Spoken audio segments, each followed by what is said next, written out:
On October 29, 1929, the stock market crashed and the Great Depression began. The average person's savings were wiped out in an instant.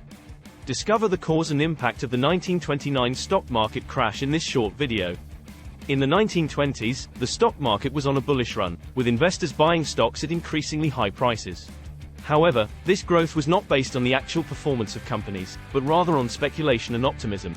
The Federal Reserve's decision to raise interest rates in 1928 was a catalyst that slowed down economic growth, making borrowing more expensive and decreased demand for stocks, causing prices to start falling.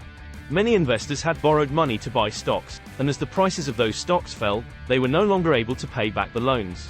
This led to a wave of margin calls, where banks and brokers demanded that investors pay back their loans, which further contributed to the selling.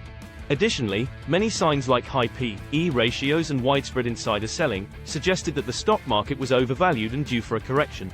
These signs were ignored by many investors and analysts, who were caught up in the bullish sentiment of the time. The crash had a devastating impact on the economy and everyday people. Many people lost their savings and their jobs, and the country was plunged into a severe economic depression that lasted for a decade.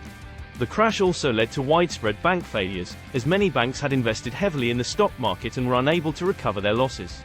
The Great Depression had a significant impact on the country and the world, leading to widespread poverty, unemployment, and social unrest.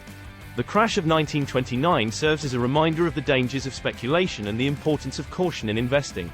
It also highlighted the need for strong regulations to protect the economy and individual investors. The events of 1929 not only shaped the economic policies for decades to come, but also serve as a cautionary tale for future generations of investors.